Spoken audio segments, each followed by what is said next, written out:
Hi, everybody. Welcome to another segment on Chapter 3. In this second segment, we're going to look at all four cases of simultaneous changes in supply and demand. So it's really just going to be the mechanicalness of it all, and you need to know that it's the shifters that cause those changes in supply and demand. Now, in our first segment in Chapter 3, we did the detailed case with lots of reasoning behind it, the slides they had on increasing demand and increasing supply. And I'll start by reviewing that one quickly and then do the other three cases.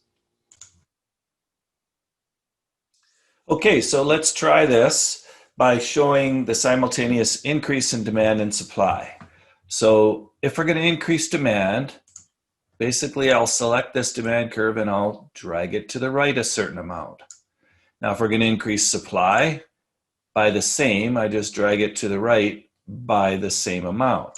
Now I won't put the little arrows in, but you should see that we've increased demand and supply by the same amount. I'll see if I can draw a tiny little S2 here and a tiny little D2. So we know that's where we've shifted to. And this is our new equilibrium. If I go across, find out that my price is the same, but indeed my QE2 has increased. So we did that on the previous slides. So there we go. We increase demand, increase supply. Quantity will always increase, but price here is indeterminate. But in this case, it stayed the same. So let's look at the second case where demand's going to increase more than supply. So I'm going to pull demand, say, way out here, and I'm only going to increase supply a little bit. So hopefully you can see that. I'll try and draw again a little tiny S2 and a D2.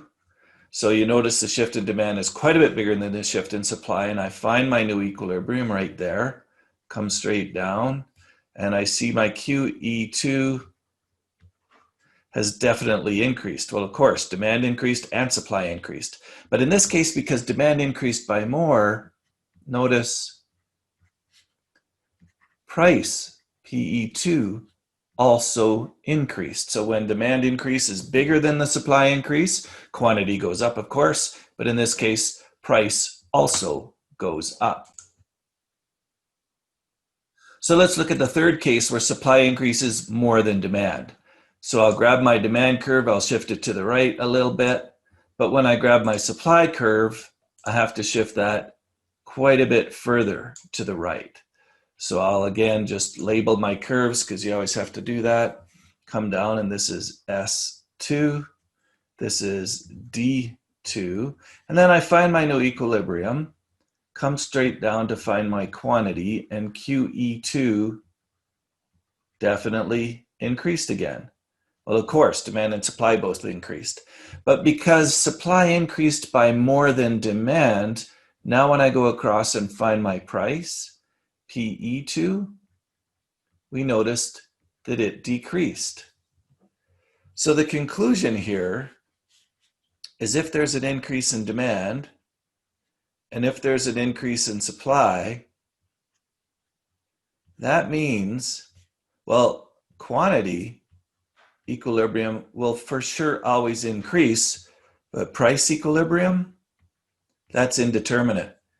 Depends on the magnitude of the shifts in supply and demand. Okay, so now we're going to do a simultaneous decrease in supply and demand. So make note that this is now a decrease in supply and demand. So in this first example, we've got supply and demand decrease by the same amount. So I'll just grab my demand curve and I'll move it to the left. And I'll grab my supply curve and I'll move it to the left by the same amount. So we know that for sure, quantity should go down because supply decreased to S2 and demand decreased to D2. And we find our new equilibrium point right there. And so if we go across, we see PE2 is the same,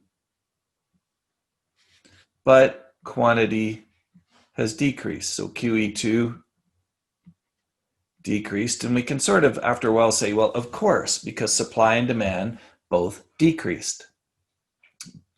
Now we look at the second example where demand decreases more than supply. So I'll grab supply and I'll shift it left a little bit. Then I'll grab demand and I'll shift it left quite a bit more because we said demand decreases more than supply. So I'll just label these again because you always have to. S2, and this is my new demand 2. Oops, we missed demand 1 there. And I find my new equilibrium is at my new S2 curve and my old D2 curve. And my new D2 curve, sorry about that. So if I find my new quantity, there it is, equilibrium quantity 2. Of course, it's gone down because demand decreases and supply decreases. But because demand decreased by more, when I go to find my new price equilibrium, PE2, we see that it also has decreased. Okay, so that's the conclusion here. When demand decreases more than supply, price decreases as well as quantity. So let's look at the third one where supply decreases more than demand. So I'll grab my demand and drop it a little.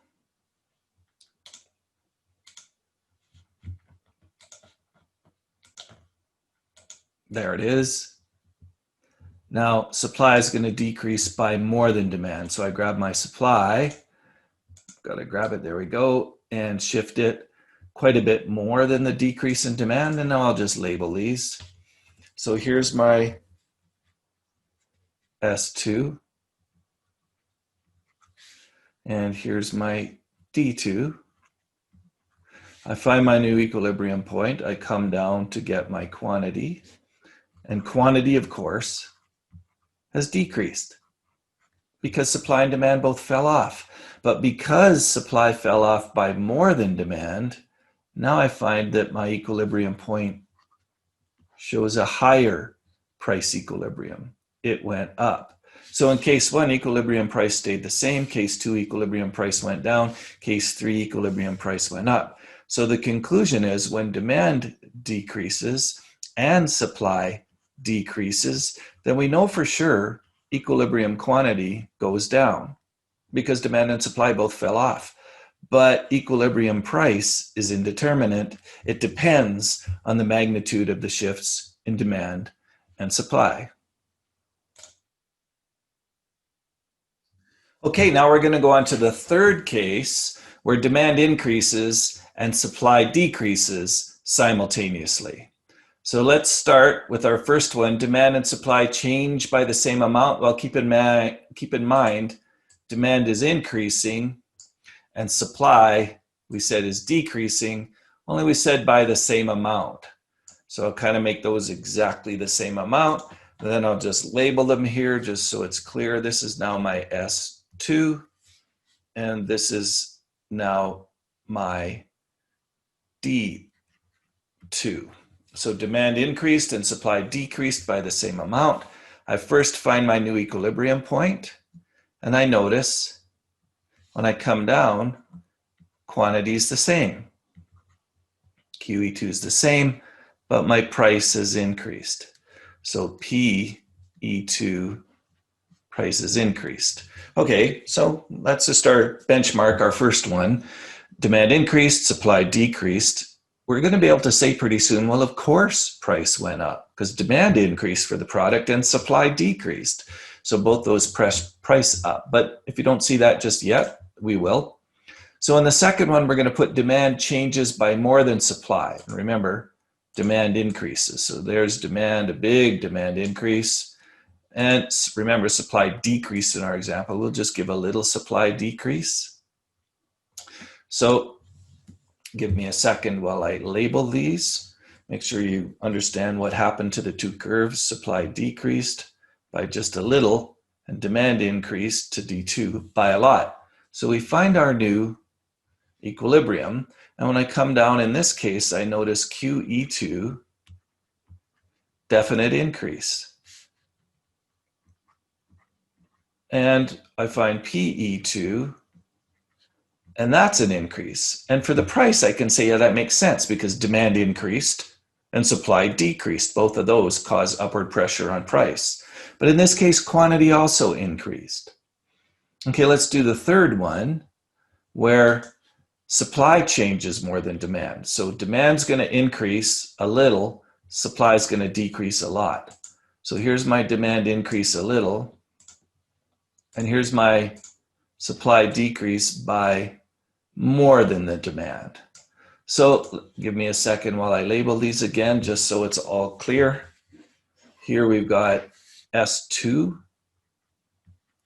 and here is our small demand increase D2. First thing is find the intersection of those two curves. And remember, always do that right away because it can get confusing which two curves you're going to. It's always S2 and D2. This case, when I come down, here's my QE2, and it decreased.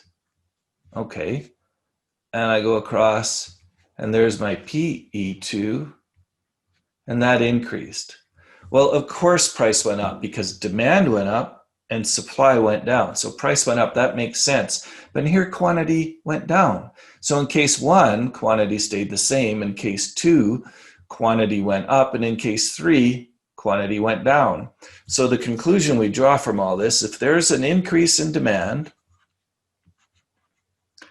but supply decreases, then for sure we know price goes up because it does in all three cases, but equilibrium quantity is indeterminate. We're not sure. It depends on the magnitude of the shift of the demand and the supply curve.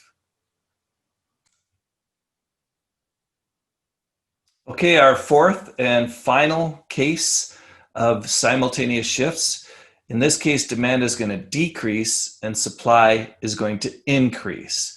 So let's start with the first one here, where demand and supply change by the same amount. So demand decreases by a certain amount and supply, when I grab it, increases by the same amount. So in this case, demand decreasing and supply increasing. Let's see what happened to our final results. Just let me label these curves again. So this is now S2, and this is now D2. Demand decreased, supply increased by the same amount. I have to find my new equilibrium point. It's right there. Make sure you go to the correct new curves. Now equilibrium quantity 2 did not change. But price in this case went down, and you might start getting an intuitive feel thinking, well, yeah, supply increased, but demand decreased. So both of those pressure price downward. In this case, quantity stayed the same. Let's look at the second one where demand changes more than supply. So remember, demand decreased. Let's give it a nice big shift to the left. And supply increases. Let's give it a tiny shift to the right. So first thing we want to do is label it and then find the intersection point. Here's my S2. Here's my D2. S2 and D2 cross right here. So I go across, let's do price first this time, just for something different. Price fell. And you might think, oh, well, of course, because supply went up and demand went down, so price would fall. Let's find out what happened to quantity. QE2, well, that also fell in this case. It stayed the same in case one, but in this case, quantity fell. So let's do the third one, where demand decreases and supply increases, but supply changes more than demand.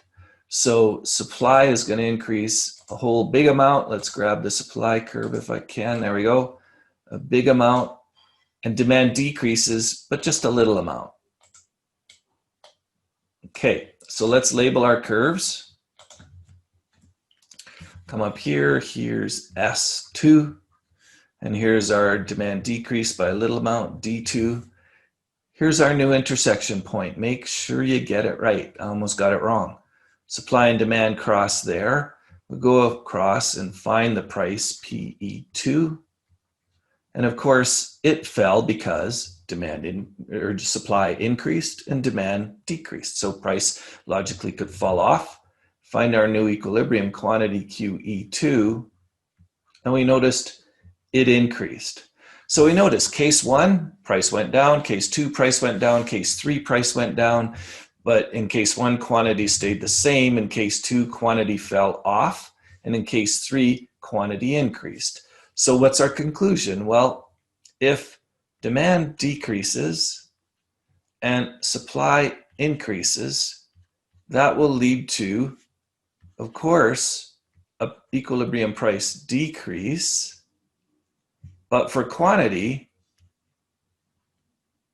it's indeterminate. We're not sure. Once again, it depends on the magnitude of the supply and the demand shifts. So with the previous section on this chapter, when I covered the slides in the text where it showed simultaneous increases in demand and supply, they gave us all the logic we need to know to do these. But I just went and elaborated here and put all 4 cases on the whiteboard. So I hope that helps you sort out simultaneous shifts. The trick will always be the trigger that you're giving. What are the determinants? What are the shifters? What changed on that one slide that shows all the things that can affect demand and supply? What changed? And then you just have to figure out one of these diagrams, shifting demand and supply in the appropriate ways and finding the new equilibrium price and quantity. So next we're going to move on to some other fun stuff in chapter 3, and we'll see you when we get there.